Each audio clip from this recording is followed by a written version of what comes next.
Bonjour à tous, on va aujourd'hui s'intéresser à la conversion d'énergie électrique en énergie lumineuse. Il y a 3 points qu'il faut observer pour pouvoir comprendre un peu tout ça. La première chose, c'est la source de lumière. La source de lumière, elle émet ce qu'on appelle un flux lumineux. Un flux lumineux, qu'est-ce que c'est? C'est la quantité d'énergie qui est émise par la source en 1 seconde. En gros, ça correspond à la puissance lumineuse de la source. En général, c'est une source, c'est une ampoule. Donc la puissance lumineuse d'une ampoule. L'unité, c'est les lumens. Alors, ça émet dans toutes les directions une ampoule, ça part dans toutes les directions la lumière. Donc un lumen, voilà, vous avez si c'est pas très fort, ça va être 150 lumens, ça va augmenter, ainsi de suite. Plus on obtient de lumens importants, plus la source lumineuse, la puissance lumineuse sera importante. Maintenant, il y a une deuxième chose, c'est l'intensité lumineuse. Pour une même source, pour une petite source qui éclaire pas beaucoup, mais vous concentrez le faisceau lumineux. Donc vous allez mettre des réflecteurs tout autour pour que la lumière soit plus forte. Déjà rien que le mot dit bien, c'est l'intensité lumineuse être plus forte. D'accord? C'est ça. Le candela, l'unité qu'on va utiliser s'appelle le candela, c'est l'intensité lumineuse qu'on va concentrer. On va concentrer notre énergie de notre ampoule dans une seule direction. Et du coup, ça sera bien plus fort. Si évidemment, si j'élargis ma direction, si je mets un angle assez large, et à ce moment-là, évidemment, ma source lumineuse paraîtra moins brillante. C'est normal. Donc en fait, l'intensité lumineuse décroît très rapidement avec l'angle d'ouverture du faisceau. Ça va très vite. Par exemple, pour la même source lumineuse, ici, je vous ai mis un tableau, pour 300 lumens, si on a un angle de 10 degrés, on obtient 5000 candela, mais si on a un angle de 60 degrés, on n'a plus que 350. On a divisé plus que par 10. D'accord? Alors qu'on a divisé par 6, ici, on a divisé presque par 20 l'unité. Si maintenant on n'avait pas de concentration, c'est pas quelque chose qui est un réflecteur qui permet de concentrer la lumière, à ce moment-là, le candela, l'intensité lumineuse, c'est égal au flux divisé par 4pi. Voilà. Une troisième chose qui va nous intéresser, c'est quand l'objet qui est éclairé. Donc là, on ne s'intéresse plus du tout à la source de lumière. Aucune importance. On regarde juste l'objet éclairé. L'objet éclairé, on peut le mesurer avec un appareil qui s'appelle un luxmètre. Donc on mesure des lux. Ça s'appelle l'éclairement. D'accord? Normal, il est éclairé. Donc la quantité de lumière reçue, c'est l'éclairement. Voilà, tout simplement. D'accord? Il n'y a pas d'indication, comme je le dis, de source lumineuse. La source lumineuse est soit très éloignée mais très forte, comme le soleil, d'accord, elle est très éloignée mais très fort. On aurait pu mettre aussi une petite ampoule très proche de ma source, de ma surface, mais bien sûr, du coup, une ampoule, ça éclaire pas beaucoup par rapport au soleil, il n'y a pas beaucoup d'énergie, mais du coup, on est très proche. Voilà. Donc, ça peut avoir un effet pratiquement équivalent. Donc vous voyez, ça n'a aucune importance, clairement, on ne juge pas la source.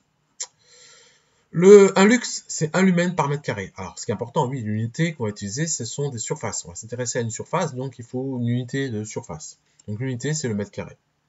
Un lux, c'est 1 lumen par mètre carré. Voilà, tout simplement. Il y a ici, je vous ai mis un petit lien pour comprendre, c'est expliqué sous la forme d'une douche. C'est assez sympa, c'est assez rigolo à lire. Voilà, si vous avez l'occasion, allez voir. D'autres critères qu'il faut connaître un petit peu, en tout cas bien comprendre, c'est l'indice de rendu de couleur. Qu'est-ce que ça veut dire ça? Comme son nom l'indique, c'est un paramètre qui donne la capacité de retranscrire après, quand on éclaire avec une ampoule bien précise, le rendu de la couleur réelle de l'objet. Ça veut dire que quand vous avez un indice de 100%, c'est que ce que vous voyez, c'est vraiment la couleur réelle de l'objet. Si vous avez un indice de 20%, c'est assez mauvais. Par exemple, si vous êtes dehors dans la nuit, le soir, avec un lampadaire, vous voyez bien que les couleurs de votre t-shirt ne correspondent pas à la réalité. Il est un petit peu déformé quand même. C'est parce que l'indice de couleur est très mauvais. L'objectif, c'est pas celui-ci. L'objectif, c'est d'éclairer, à la limite, de voir, mais pas forcément de rendre les couleurs vraies. Voilà. Ensuite, donc, vous avez plus ou moins important. D'accord? Tout dépend de l'endroit où vous le mettez. Si vous avez une couleur très jaune chez vous, ça va modifier la couleur de vos objets. Voilà, autour de vous. Ensuite, continuons. La température de couleur. Ça, c'est pour l'ampoule, donc en elle-même. C'est plus les objets qu'on va éclairer qui relèvent de l'indice de l'IRC. La température de couleur, c'est la couleur de l'ampoule. Comment elle éclaire? Est-ce qu'elle éclaire plutôt dans les jaunes, plutôt dans les blancs, voire même dans les blancs très très froids, Donc on parle de température de couleur. Et à ce moment-là, on mesure ça en Kelvin. Donc vous avez une température de couleur qui correspond à 2700 Kelvin, c'est c'est un blanc qui sera presque jaune. D'ailleurs, c'est très jaune. Plus les couleurs sont basses, là, plus on va rendre vers le rouge. Au contraire, si on augmente la température, on va avoir des lumières qui sont de plus en plus blanches, voire même bleutées, ce qui fait une couleur un peu froide, très froid. Voilà. Cet effet un peu froid. Voilà. Donc voilà. Alors, attention, cette indication de couleur, elle ne marche pas pour toutes les lampes. Elle marche uniquement pour les fluos, les tubes. Pour les lampes à décharge qu'on appelle tubes néons, pour les lampes fluorescentes, pour les tubes xénon, par exemple des voitures, et aussi pour les LED. Et l'ampoule à incandescence qu'on avait à une époque, il n'y avait pas de température de couleur. C'était pas défini. Le premier chiffre qui est donné correspond à l'IRC. C'est bon ou pas. D'accord? En dizaines d'IRC. Donc si ici vous avez un 7, ça correspond à 70%. C'est pas trop mauvais, mais voilà. C'est pas non plus parfait. Ensuite, les deux seconds chiffres, c'est un indice du justement température corporelle. Si vous avez 40, ça correspond donc à 4000. Voilà. Ensuite, ce qui est important, par contre, ce qu'on va utiliser nous en STI 2D, typiquement, c'est dans un sujet typiquement, on va retrouver ça, c'est suivant la zone où on est, on a des normes. Et donc, on va essayer de respecter ces normes-là. Par exemple, dans un escalier, il faut au minimum 50 lux. Voilà. S'il n'y a pas 50 lux, on n'est pas vraiment dans la norme. Bon, après, si c'est chez vous, c'est privé, vous pouvez faire ce que vous voulez. Mais dans un lieu public, il y a quand même des normes à respecter. Dans un magasin, un entrepôt, il faut qu'il y ait minimum 100 lux. Sinon, on ne respecte pas les normes de travail, typiquement. Dans une salle de cours, vous allez retrouver ça, voilà, bâtiment scolaire, il faut qu'il y ait 500 lux. C'est-à-dire sur votre table de bureau, en cours, il faut qu'il y ait au moins 500 lux. Ça, c'est la norme. Si on n'y est pas, ça va pas. Alors ça, typiquement, c'est le TP que vous allez faire avec un logiciel qui s'appelle Dialux. Puisque c'est un logiciel qui est très très utilisé dans le monde professionnel, mais aussi en STI2D, puis c'est un logiciel qui a le bénéfice d'être gratuit, donc on peut l'utiliser, puis assez professionnel pour trouver énormément d'éclairage adapté. Alors maintenant, on va parler un peu autre chose d'efficacité lumineuse. L'efficacité lumineuse, on parle de ça, c'est le rendu ou le rapport entre les lumens et la puissance consommée en watts. Alors évidemment, une ampoule qui n'est pas une incandescence, on sait que ce n'est pas très bon, ça consommait beaucoup d'énergie. La preuve, c'est que pour avoir une boucle lumière, ça ne rendait que 10 à 15 lumens par watt consommé. Donc évidemment, si vous voulez avoir beaucoup de watts, 500, vous imaginez que vous voulez avoir 500 lux, il va falloir que votre source d'énergie qui est assez loin ait beaucoup de lumens, et du coup, ce qui veut dire beaucoup de consommation. En contrepartie, vous voyez que les LED, on peut atteindre jusqu'à 100 lumens par watt. Donc du coup, l'efficacité est nettement meilleure pour une LED que pour un incandescent. Ça, on le savait, puisque un lumen reste froid, alors qu'un incandescent, c'est beaucoup de sources d'énergie qui part en chaleur. Du coup, on déduit tout de suite le chapitre suivant, c'est la puissance d'une ampoule, ou la quantité d'énergie consommée par une ampoule. On se doute bien qu'un incandescent, pour 25 watts, c'est équivalent à 1,5 watts d'une LED. On a un rapport assez important. Et du coup, une consommation sur l'année nettement différente. Donc ça va être intéressant, parce que pour éclairage équivalent, on va avoir une consommation nettement plus faible. Et du coup, on peut aussi parler de classe énergétique, puisqu'on est en développement durable. Donc, nous, ce qui nous intéresse, c'est les classes énergétiques. On voit bien que les LED sont classées A++, alors que, par exemple, une lampe incandescente, qui sont maintenant, n'existent quasiment plus, on est en classement E. Voilà. Donc, on ne peut plus les vendre.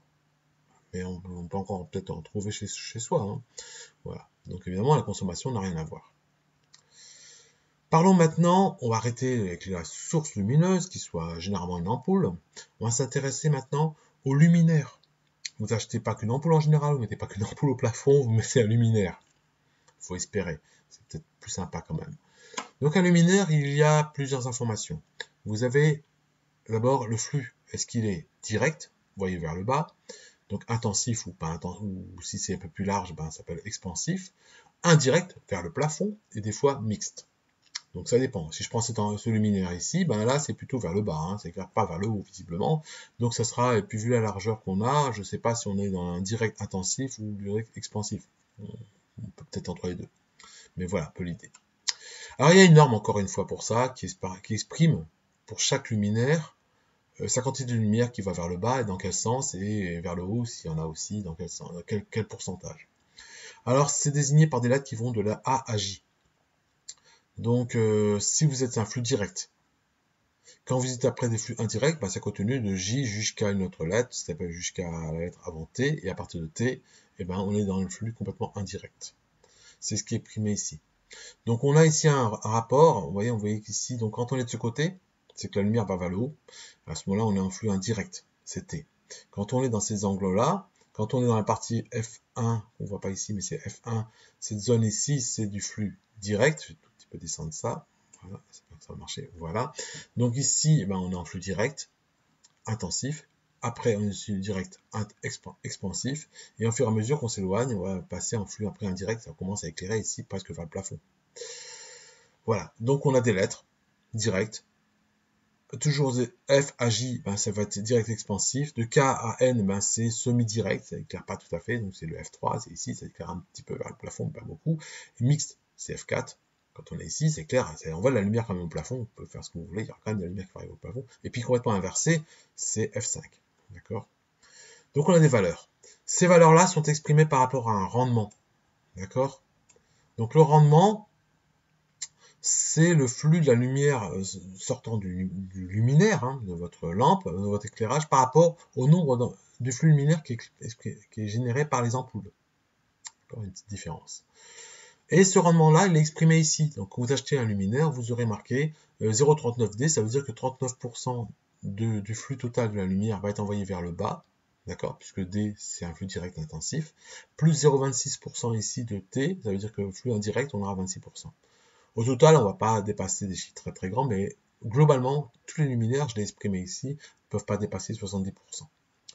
J'ai mis encore une petite information supplémentaire, je vous parle aussi d'indice de protection. L'indice de protection, c'est la résistance à l'eau, typiquement. Alors ça, vous connaissez bien parce que vos téléphones ont une résistance à l'eau. Et un indice de protection. Alors si on est IP68, comme les bons téléphones qu'on a de nos jours, IP68, ça veut dire quoi? Ça veut dire un 6 pour le 60, c'est protection totale contre la pénétration de la poussière. Et le 8, c'est le deuxième indice, donc c'est la partie indice de protection liquide. Le 8, ça veut dire protection contre l'immersion prolongée sous pression. En gros, un téléphone sur IP68, il ne craint pas la poussière, et il peut être mis dans l'eau sur une petite profondeur, alors c'est pas forcément de grande profondeur, mais une petite profondeur, et pendant une durée assez longue. C'est pas très grave. Voilà.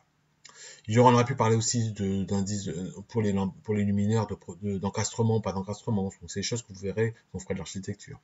Je vous ai mis deux documentations qui sont assez sympas à lire aussi. Voilà, j'ai fini pour ce cours.